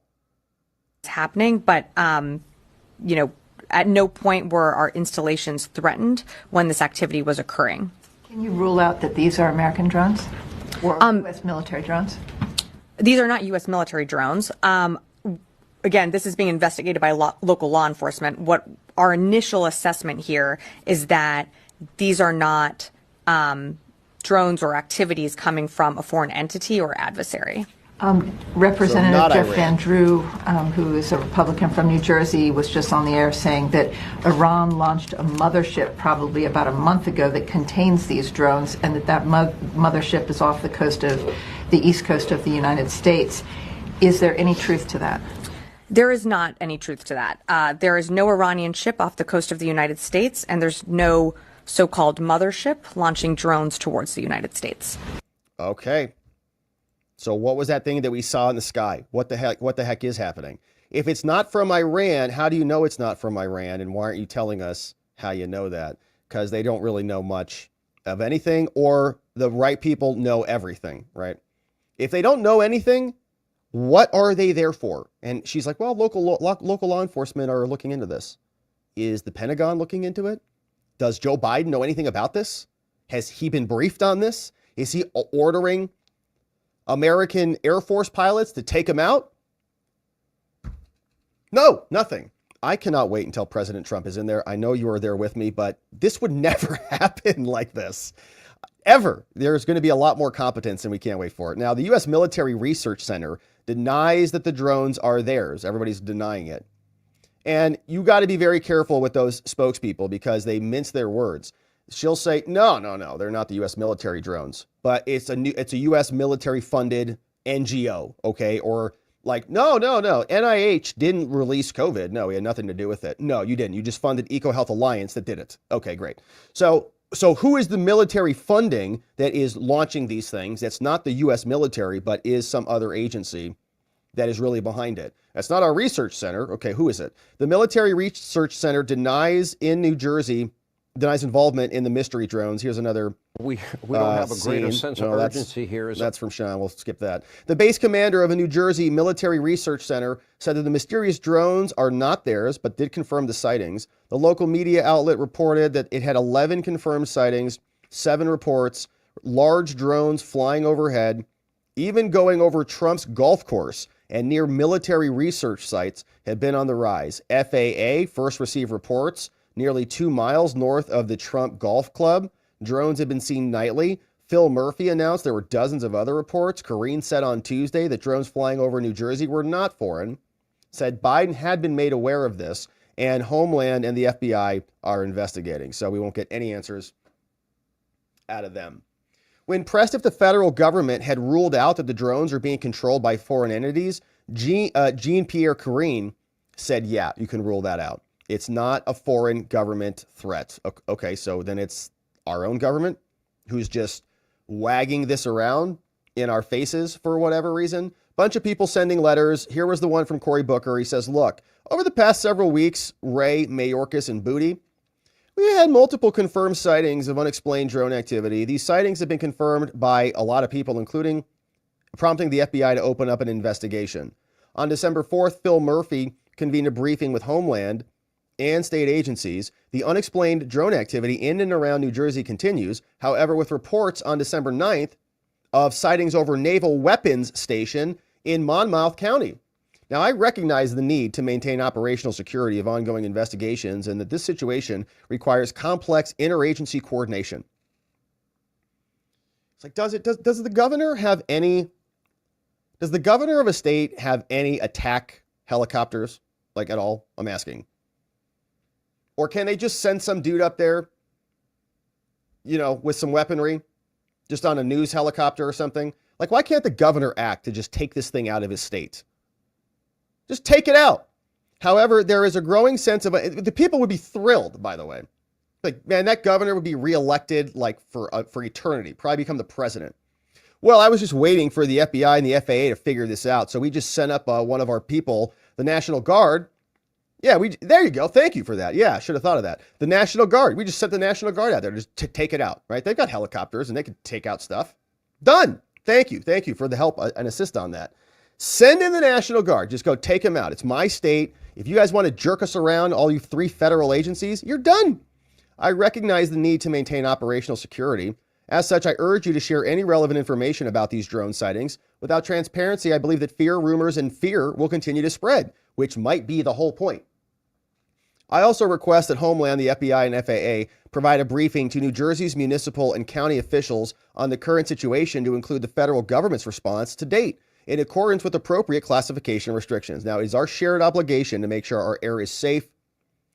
And I'm sure people are freaked, right? This type of stuff is freaky out there. What the hell is that up there? And our own government is not telling us anything about it. So another state senator also said to the governor, bunch of people sending letters in saying, hey, yesterday I wrote urging an immediate joint legislative hearing to address the unexplained drone activity. Today, I write directly to you, Governor, requesting you to convene a joint legislative briefing to give 120 of us an update. We got critical questions that 9 million people have. With all due respect, dismissing the ongoing and credible reports of drone sightings as nothing and saying it's no threat without offering a detailed explanation as to how you came to those conclusions, it's not only dismissive, it's irresponsible and it's dangerous. New Jerseyans continue to report drones flying over military installations, critical infrastructure, and residential neighborhoods. As Commander-in-Chief of the New Jersey National Guard, you bear the responsibility of safeguarding our state assets and protecting our communities. Yet your office has shown no discernible action to address these reports, provide assurances to the public, or explain why such measures are unnecessary. This inaction raises questions about your commitment to transparency and public safety. And so by failing to address this, you are fostering an environment ripe for conspiracy theories and misinfo and public panic again. Conditions that could escalate into a dangerous confrontation and erode leadership and your confidence in your leadership. And so please organize a joint briefing. It's time to lead. It's time to do something about it. and we'll see if they do. Another sheriff said something to the Honorable Christopher Smith. On behalf of us, I would like to extend my gratitude for working with you. While these devices provide numerous... What is this? The situation introduced new challenges. While these devices provide numerous benefits, their misuse poses significant risks to critical infrastructure. Like drones are good, except these. It's essential to law enforcement that we're equipped with tools to address this stuff. We need funding for drone detection. We need authorization for state police to use de-drone equipment. So the sheriff is saying, give us permission to use some stuff and give us some money to go take these drones down. So that obviously is not going to happen in time, but at least they're on it. Now, meanwhile, a Chinese national has now been arrested and criminally charged for flying other drones in another part of the country in California. Coming from LA, they say a Northern California man has been arrested on a federal criminal complaint for flying drones taking photos of Vandenberg Space Force Base. His name is Yinpao Zhao, charged with failure to register an aircraft and violation of national defense airspace. Arrested Monday, San Francisco International Airport. Whoa, man, they got this guy as he was on the run. He was prior to boarding a China-bound flight. Wow, they just got that guy. Man, shout out to those agents. Zhao was arrested Monday, getting on a flight. Zhao remains in federal custody pending prosecutors' appeal of a federal magistrate judge. No plea was taken, arraignment happening later in LA. The defendant allegedly flew a drone over a military base and took photos of the base's layout. That's against the law. The security of our nation is paramount. According to the affidavit filed on December 8th, which I've not seen yet, on November 30th, drone detection systems at Vandenberg Space Force Base detected a drone flying over the base. The drone system detected that the drone flew for nearly 1 hour, traveled at an altitude of almost 1 mile above ground level, and originated from Ocean Park, a public area next to the base. Base security personnel went to the park, spoke to Zhao and another person accompanying him. They learned that Zhao had a drone concealed in his pocket, in his jacket, the same one that flew over the base. Agents later detained him. They got a federal search warrant. They snatched his drone, saw several photographs of the Vandenberg Space Force Base taken from an aerial viewpoint. A search of Zhao's cell phone showed that Zhao conducted a Google search 1 month earlier for the phrase Vandenberg Space Force Base drone rules, and messaged with another person about hacking his drone to allow it to fly higher than it could otherwise. Now, Zhao is a Chinese citizen and lawful permanent resident of the United States, most recently returning to the U.S. from China in Feb 24. The person accompanying Zhao at Ocean Park also entered the United States from China on November 26. So 2 Chinese spies spying on Space Force bases who just got nabbed, and they were almost out of the country. If convicted, 4 years in federal prison, then they'll probably give him his drone back and send him back out. Well, now Trump's in charge, so that's not happening. The FBI is investigating this matter, and that is what's happening from China. So we've got this one final clip of the FBI saying they don't know much about these drones. Of one or more people that are responsible for those drone flights, but we're actively investigating. It is concerning. Is the public at risk? Is public safety at risk? Are we concerned that there are nefarious intentions that could cause either national security or a public safety incident that would put Americans at risk? There's nothing that is known that would lead me to say that, but we just don't know, and that's the concerning part. Yeah, that's the concerning part. So we don't know of anything that's bad, but we don't know anything. So there could be something there that's bad. Great job, FBI. How many more trillions of dollars would you like in order to do your job? Hopefully, competency returns soon enough. All right, my friends, it is a beautiful day, and we had a great stream. If you're just joining us, quick recap. We talked about 4 different things today. 1, FBI Director Christopher Wray resigning. He will officially be bye-bye in January when Trump comes in. The president responded. We read through some of his terrible speech and are bidding goodbye to Christopher Wray soon enough. Then we talked about Alvin Bragg and how he is going to be trying to keep Trump's sentencing in play pending the outcome of the presidency.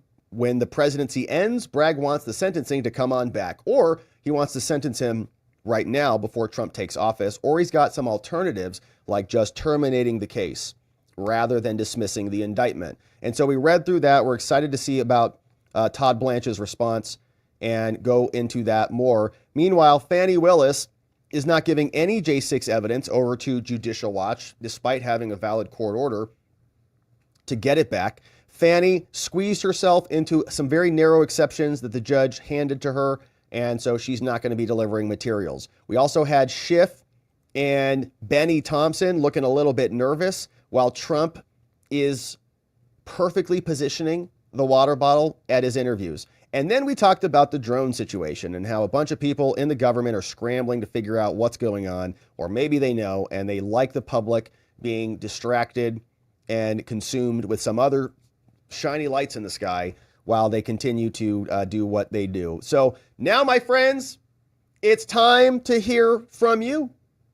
Very grateful you're here. Thank you for joining and subscribing to our channel wherever it is you're watching this. I appreciate you considering becoming a member and joining us for our morning streams. We had a great members only stream this morning. We'll be back live tomorrow morning with our Membo stream, and we'd love to have you. You can join us on YouTube or on Locals. And if you join us on YouTube and you want to join the after party, grab the Telegram link. Go to the community tab section on YouTube, scroll down, grab the Telegram link. It's the chat that never ends. It goes on and on, my friends. But now it's time to hear from you. And so let's see what you say about this. Of course, we're going to say what's up on X. We're going to go to Locals for our after party, and we hope to see you there. We've got some amazing donos. Hey, and Just Me, we missed this morning.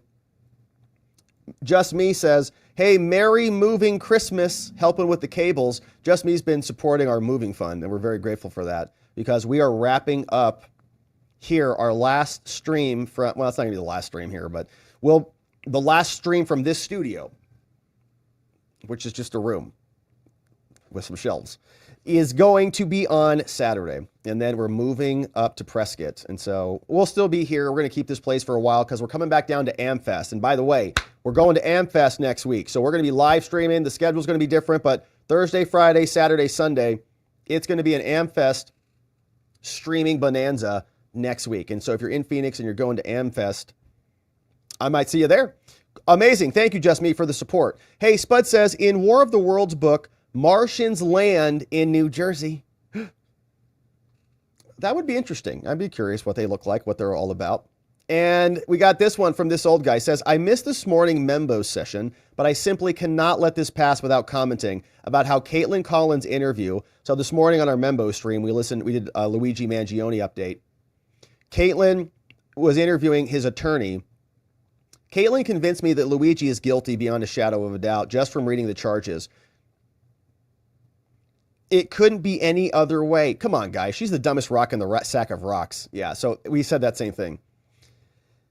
Caitlin was reading the charges and was like, well, the charges sound pretty serious, so your client must be guilty. I'm like, oh, great question, Caitlin. Well done. And can you just ask him, did he do it? And Jamal Bowman needs to check the batteries in his smoke detector and stay close to the fire alarm. Just saying. Hey-o. We also talked Jamal Bowman. This morning was a spicy one on our member stream, because Jamal Bowman put out a letter to white people. It said, Dear white people. You read it. Wasn't impressed. Annihilated, but coming back. That's what it's about. Keep coming back. Why do we fall, Bruce? So we can get back up. Knox Bierman, happy Wednesday, all. I'm glad that Ray found a pen to sign his resignation. Yeah, me too, Knox. Bye-bye, Christopher Ray. Thank you, Knox. Happy Wednesday. It's Bruce Rice, baby. Undun. Hey, Bruce, look at this, man. Amazing. 50 membos are coming in, courtesy of Bruce. Bruce, my man. Thanks for doing that. Check this out. 50 new membos coming in. Here we go. RS, Irony Incarnate, Ed Wagner, Chris Cuncho, Salty Old Guy, Chase Junkie, ran out of channel names is here. Don Goff, Vibe in My Lane, Solo Ones, Paw from EP. We got Diane, EVN, Joseph Story. Welcome to Smiley Guy. Mark Smith. We got Deborah Gill, Shelly Babes, Renee Marie, Cheryl Lee, Janelle Rhea, Dirt in My Eye. Oh no. Jay Awesome Possum Dizzle. We got Glenn F. Cowsman, Rachel Riley, Catherine Harvey, The Void of Fun, Dave Wade, Mandrews XL, Dustin Blue, Al Be Damned, welcome, Buddha Bear, Albert Sanchez Jr., Tony Reese, Lee H., Mike Sheridan, Dr. Voodoo, La Sombra, Critical Thinking, Try It Out, Marie Sid, Rain, Douglas Campbell, Dees, Lil Mandy, Sylvia K., William Justice, David Phillip, Denise Kelly, Brenda Theriot, and Suze E.Q. in the house. And I think I botched this one name, Janelle Rhea in the house. Welcome. All right, my friends. Bruce Rice Baby just brought 50 new people in. Bruce, really generous of you. Thank you for doing that. New friends, welcome aboard. Grab the Telegram link if you want to join us in the after party. Grab the members only morning stream from this morning. It was a spicy one. We'll see you tomorrow on the members only stream. And thank you again, Bruce Rice Baby. Dun, dun, dun, dun, dun, dun, dun. What's up? A Bad Poet is here. Psyop Drones. G. Milley says lucky he got the plan. You think General Mark Milley's up there flying those things? He's like drunk at home trying to figure out what to do with his life. He's just like piloting those drones. Crash. Rob, here's a tip to go with the comment. It's a $50 dono. Crash, you're so awesome, man. Look at this. Okay, so here's a dono. All right, it says, all right, here's the comment. Rob, I wanted to take some time to explain why I appreciate the Watching the Watchers and the Watcher family so much. Yeah, it's going to be great, I can tell. Now and again, I have an epiphany, often in the morning. They are normally very small, nondescript, fragile, flighty, like the hummingbird. Get too close to it and scares it away. Gone. I had such a one yesterday morning. A moment of clarity, insight. Epiphany derives from the Koine Greek, epi, which means upon, and phanein, which is to show, which is articulated there in that language. I realize that the Watcher family is made up of adults. They have learned the hard lessons in life, yet they have been able to retain and convey both their rock-solid foundation while never losing their inner kid in diapers. This old guy, Knox, Bonnie, Three Girlies, NY, Lady Ice, Gypsy Muse, Kansas Hillbilly, Jeremiah 5x5, and yes, you too, Sadie. People I've never met yet know so well, and so many, many more. This old guy's wry humor and acerbic tongue, that's a good phrase, surely come from those unwanted years in accounting. Bonnie's unwanted accumulation of frequent flyer miles caring for her daughter must have brought her to jump off the stratosphere in Las Vegas, unthinkable 900 feet high, straight down at 40 miles per hour. Insane! And Bonnie did that at our Watcher meetup in Las Vegas. Knox's front yard full of storks, Lady Ice's slightly risque dancing gifts that make me nervous, Glocky's memes, Jeremiah's husky, you get the picture. I remembered that I became a locals member because I wanted in on the after party. Yes, the content is outstanding, but I joined specifically because there was an after party. Then the after party last night. You were in rare form. It was more fun than I have had outside my grandkids for some time. I was barking at the monitor. Last night was wild. We had a real serious debate about Flugel's, well, you have to go check it out. It was a real serious one. I was nervous after that. I had to walk outside last night after that interview, after that conversation that we had on locals, and I was worried I was going to get shot in the back a few times, you know? That's how tense things got over there. I was barking at the monitor. I realized I'm still the junior ninja in a thong to deliver death blow rubber bands. I married a skydiver. I love the flugelhorn. That's what we were debating about last night. In a word, it's mellow. I love you too, Rob, and the whole Watcher family. Thank you. And it's Rodrigo Concerto de Aranjuez Flugelhorn Solo. Flugelhorn Solo. So we got into it last night because obviously, I mean, if you look it up, you might be saying, Rob, what's a flugelhorn? Well, just think of a trumpet and basically don't change almost anything. And then it's a flugelhorn. Sounds a little different, but not much if you're a connoisseur of music. But that conversation last night almost got me shot in the back multiple times. So I'm going to be a lot nicer to everybody. And I love the flugelhorn. And I want to live. Got a show to do. So it was a ton of fun. It was a ton of fun. And Crash, It was a horny night. Oh, it was. It was a lot of fun. It was funny. And I didn't know we had so many music connoisseurs in there, man. I made a little flugelhorn comment and things got hot. It was fun. Check it out. We have a great community. Crash, what you've articulated here, man, means the world to me. I'm really grateful that you were able to write this down and share this with us, because this is what we're trying to do. And I've shared this with you before, but there's power in this. Like, there's power in you being a part of this community, participating, jumping in the chat. It's not as disconnected as some people might want you to think. Like, you're building relationships here, and it materializes in the real world. So what's happening here translates to the real world. And you don't have to believe me, but just ask people who were there, because we showed up in Las Vegas. It was a room full of probably 65 to 70 watchers at one point. And it was like we were all best friends, because we knew each other's names, and we were there in alignment of values for a greater purpose. It's the masterminding principle that Napoleon Hill talks about in Think and Grow Rich. And it's a powerful format, but the investment that you make to be a part of the community, it translates. People know who you are. People, you become a part of the show because it's a part of a longer term community. It's part of a movement that we're building. And so, Crash, this makes my heart so warm, my man. Thank you for sending this in, and I appreciate it. And I'm going to be much nicer about the flugelhorn. All right, much nicer about it. I didn't realize what it was, but now I know. Now I know. Yeah, it's true. And we also talked about the locals after parties this week have been wild. Maybe because it's all I've been sniffing nasal stuff to clear out my nasal passages, worse than Hunter Biden, So maybe it's some of the coldness. But we talked about also shrapnel in my bum. Whole situation. Crash, great comment. Thank you for the dono, my man. We're really grateful to have you a part of our community. We love you. We love your amazing extended family and everything you share with us. And we're grateful to have you here. Really awesome comment. All right, this one came in from Crash. Were these comments from Crash? I don't know what this is. Is this Crash? Oh, this is your wife? I don't know what these photos are, where they came from, but I see that. And then there's a shirtless kid that we'll just leave off the screen here, but I appreciate those photos. I'm not sure where they came from or who we're looking at here, but it's an amazing photo. I think that's Crash's wife, married a skydiver, right? Incredible. Hey, Goofy for Jesus says, Zani Tario, Enrique Tario's mom will be doing a Q&A tonight on Rumble with Eddie Block Films and on YouTube, Block House Party, 8 p.m. Central. Great show today, Rob. Thank you, Goofy. Check that out, my friends. Okay, Eddie Block Films talking to Enrique Tario's mom. That's going to be great, man. Good update. Thanks for that, Goofy. Have a great stream, Eddie. And Spuds says, postpone it till after 27. Hochul will not be reelected. Hopefully Steve McLaughlin will win and he can pardon Trump. I suggested to Steve that he run for Stefanik's seat and Steve could push for a House investigation of Tish, who he defeated in court once before. From Spuds. Good to see you. Hey, Philip Butler says, oh yeah, don't worry about this.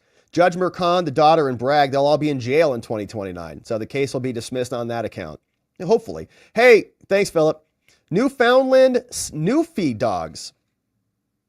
Welcome aboard, Newfoundland Newfie Dogs, as our newest member in the house. We got Pesci, 35, says, if the indictment is not dismissed, could Congress impeach him for being a criminal? Yeah, they could. I mean, I think they could impeach him really for whatever they want. They did twice already. So they could. But they don't control the House, and I don't think there's political momentum for it. But yeah, I mean, they impeached him for a fake Russia collusion hoax. Then they impeached him for a fake insurrection. So yeah, they can do that if they want. Maybe they will. Tasadaka says, Michigan Democrats in the House and Senate are trying to push through, one estimate is 118 laws. Whitmer's ready to sign several of them. Gun control laws, they already passed 3. They know Republicans are taking over in January. They're trying to cram as much through as they can before they get a new Congress. One source said it is up to 181 bills, with several focused on gun control, trying to turn us into California before they leave office.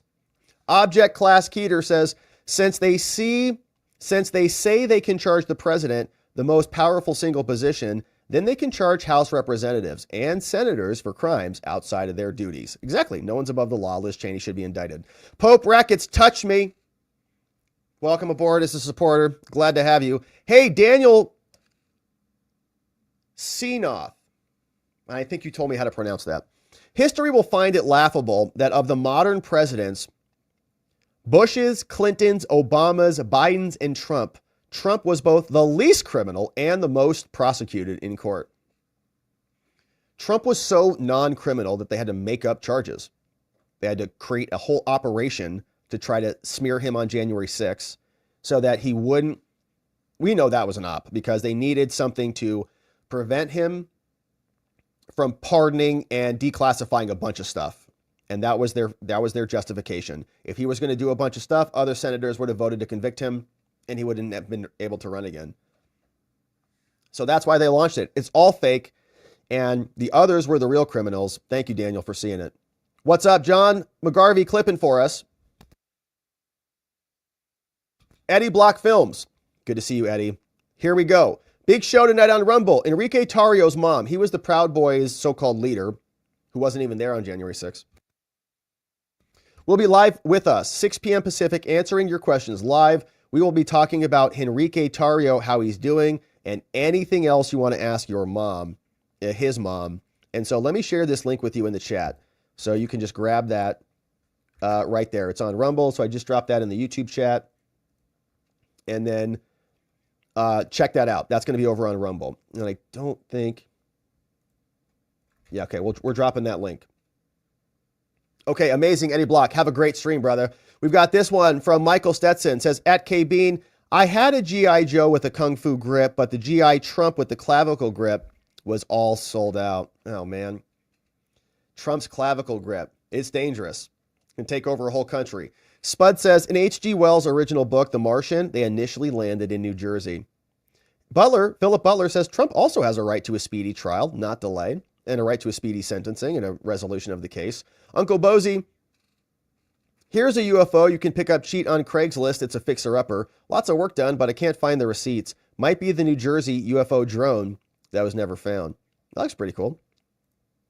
Whatever that is. That'd be pretty cool. Looks like something from the Jetsons. Hey, what's going on? Uncle Bozy says, spokesperson Sabrina Singh looks like she is 14. Has she ever gotten her learner's permit yet? Behind the scenes talking about the drones. Well, I don't know. Maybe she's flying the drones. Just Rhonda. Hey, shameless plug if it's okay. Of course, tomorrow, Voice of the People will be on my live stream. All right, so check this one out. Reading pre-recorded trial transcripts. It starts 11:30 a.m., 1:30 p.m. Eastern. Just Rhonda is the channel, my friends. Check it out on YouTube at Just Rhonda.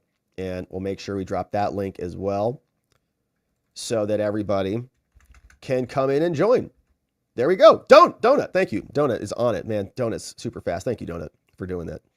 Yes, check it out, my friends. Just Rhonda. She's amazing. And she likes the Falugal as well. This old guy says, if multiple SUV-sized drones are being launched from a mothership, my first question would be, how did something that large manage to travel from Iran to the U.S.? Right.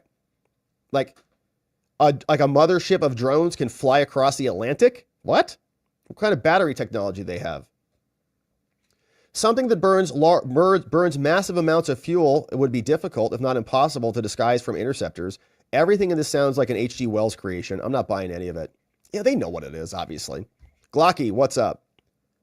Says, satellite images show Iran's new drone carrier has set sail, leaving its home port for the first time. Maybe it is Iran. Yeah, who knows? Uncle Bozy. This guy was walking around Newark last night. Could be a connection. Oh, this is the guy behind it? Yeah. He's not a friendly fella. You don't want to pet that one. Hey, Sheila Poo says, the drones are our own PSYOP with alphabet agencies to create a narrative for state emergency to delay the inauguration, in my opinion. Well, remember, there was those weird clips, if you want to go down that lane. Remember that other guy said there's going to be a bunch of new viruses that are released and stuff? You know, maybe that's that. Could be. Hey, here's one. From Glocky, talking about Iran presented the new unmanned aircraft carrier. Maybe it's this. The ship has been modified with a runway. Interesting. God rides a Harley. says, Proud Boy Enrique Tarrio's mama will be there taking questions on the Eddie Block show tonight. So check it out. 9 p.m. Eastern time. Join him. It's going to be great.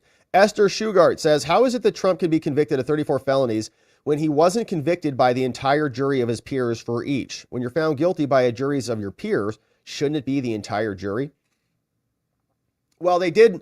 They all found him guilty, but we don't know what they found him guilty of.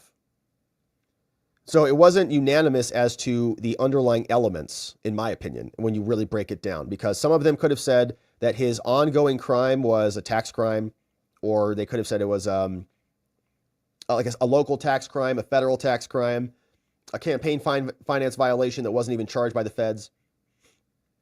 And so there's a lot that they could have disagreed on, but still found him guilty.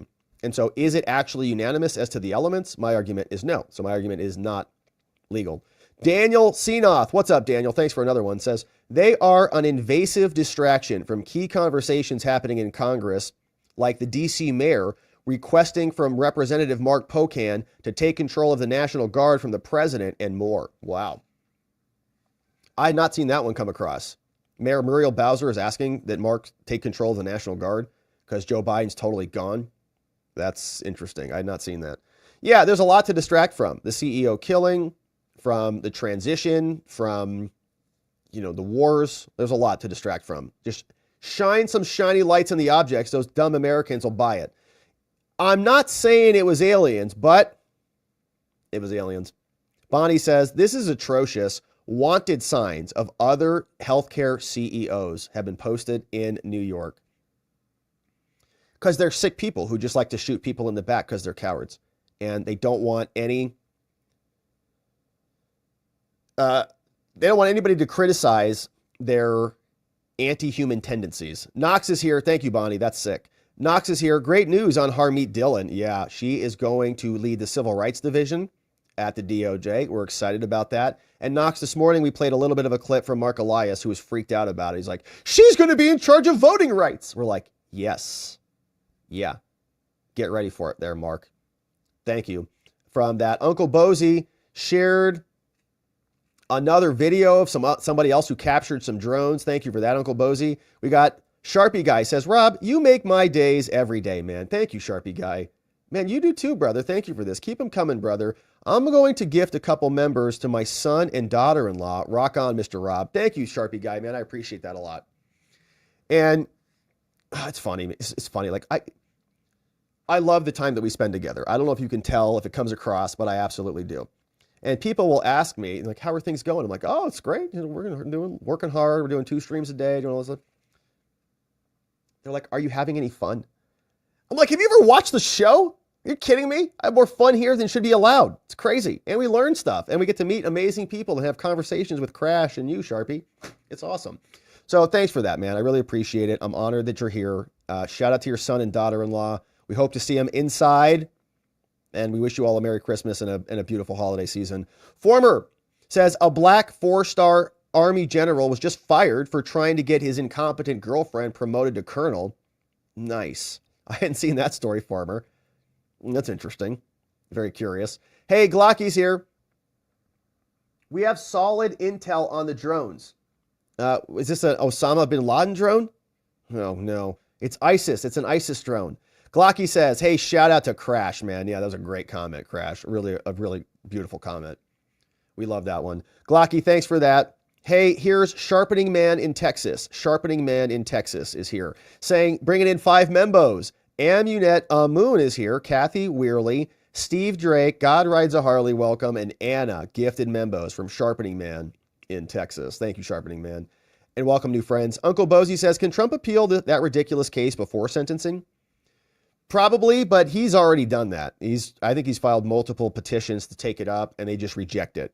They say, nope, not until it's over, not until they reach a final disposition, which would be after sentencing. Thank you, Uncle Bozy. Deborah's in the house, bringing in 5 membos. All the marbles are here. Candace Bingham. We've got MAGA 2024, Michael Harvey, and Torrin Harris gifted membos courtesy of Deborah in the house. Thank you, Deborah. Deborah Myers, gifted membos, and being a membo yourself. We love you. Hey, Crash says, Rob, the kid in the pic is me. with a rubber band in 1950. All right, that's awesome, Crash. Sometimes I get, when we have like naked kids or kind of like, like you're just in your diaper. So not like a naked kid. Okay, so just relax, feds. But you know what I'm saying? It's like, I don't know what the rules are on that. So thanks for sharing it with the community. You're a cute kid. Those 1950 photos are fun. And any old photos are fun. I love those old photos. Somebody posted on X today, I think, like old photos of people hiking. Anyone see that? It was great, man. Like, wow, these are so fun. Thank you, Crash. Really, really appreciate you being here. Hey, AG says, smash the thumbs up button for Robert. Thank you, AG. On Rumble. Thank you for saying that. And for supporting us over on Rumble. Really nice of you to do that. Hey, Tony Hay Munkets is bringing in some more membos as well. Thank you, Tony Hay. Look at this one. 5 membos. Malik Foxen, a.k.a. Dark Foxen, is here. Paul Pizzle Whizzle is here. We got Newtsy, Cameron Sinnette, and Dear Emily, gifted membos, courtesy of our friend Tony Hay Munkets. Hey, it's the Munkets. We've got the Noble Spud is here. Foundation of the Irish Diet. Bringing in membos. Just Another Day is here. Brian Granger, Green-Eyed Lady, Auto Patch, Brian Dunn, gifted membos, courtesy of Spuds. Thank you, Spuds, and welcome, new friends. Michael Manson, 21 months as a membo. Thanks, Robert, for always keeping us up to date. Thank you, Michael Manson, for being here, for joining us. 21 months as a membo. We're grateful for your support for all this time. Coming up on 2 years, my friend. Cindy DeTore says, love my Watchers fam, man. Thinking I need to join Locals. Locals is great. Locals is great, Cindy. It's great. It's great. The YouTube membership is great too, right? It's just, I think like it's, I don't know. I don't know what it is. I mean, I think it's probably Locals is different because we have the after party, which we can't do on YouTube. So I think that's really the only distinguishing factor between the two. And the after party is a lot of fun. So we'd love to have you. Hey, it's the Munkets. Oh my gosh, Tony Hay. Bringing in 20 new membos. We got Nobert, Mike Nix, Ed Hughes, Neil Conway. What's up? Amanda S., Don Emery's, Eagle Eye. Marcy's here. Ernie D., Aaron S., and Chappie. Insight of the Ages, gifted membos, along with Shannon Wadley, Gwen Cat, Trina Wright, Major Bad, Prince of Cats is here. DMW Shot, That 90 Kid, Molly Brown, gifted membos, courtesy of Tony Hay Munkets in the house. Hey, Boopsy says, you must get some good night's sleep the next few days so you don't get worse from the stress of moving, and you need your voice for the Media Fest. Stress lowers immunity. I know. We are gonna get some sleep tonight. I have a lighter day tomorrow. This week has been stacked, but we're gonna rest up tomorrow, Boopsy. Thanks for looking out. We'll get some rest. But I'm glad we're getting through it right now. So we're going to be fresh and healthy next week. Former from Army Times, Army Secretary fires 4-star general for promotion. Yikes. Not good. Thank you, former, for the link on that. There it is, Army Times. Not good. All right, so my friends, thank you for those amazing donos. Thanks for sending those in. Thanks for supporting our work. Welcome, new membos, new YouTube friends. Grab the Telegram link if you want to join us on the after party.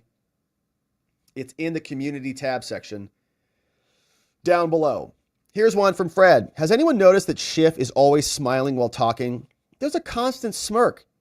What's up with that? I think you call that the duper's delight. It's when you can't hide your dishonesty in your face. James Pepper. Bragg is guaranteeing a revenge presidency. Bernie says, excellent news. Christopher Ray's out of here. Bye-bye. E. Sands is sharing some AI stuff of Trump and Jill Biden fighting it out. And Dr. Selly Fighter says Bragg and Willis must be prosecuted, and Letitia, for denying Trump his civil rights. Yeah, we'll see if that happens. A lot of people should be investigated, and if they broke the law, prosecuted accordingly, because no one is above the law. Not anymore. And so, my friends, that is where we're going to leave it. On the day, we're heading over to Locals for our members-only after party. We're going to have some fun, debrief over there, and hang out. Otherwise, my friends, I want to thank the mods who were helping out and supporting the show today. K. Bean in the house, John McGarvey, Donut clipping for us, dropping all the links. Remember, Eddie Block is doing a show tonight, so check that link out. Playing hooky, thank you for modding the fort down for us. And my friends, thanks for being here, joining us on this beautiful Wednesday. We are going to leave it there on the night, but tomorrow we're coming back here to do it again. And in order to do it appropriately, we're going to need to see you right back here so that together, with your help, we can shine that big, beautiful spotlight of accountability and transparency down upon our system with the hope of finding justice. Make it a beautiful night, my friends. Sleep very well. I'll see you right back here tomorrow. Bye-bye.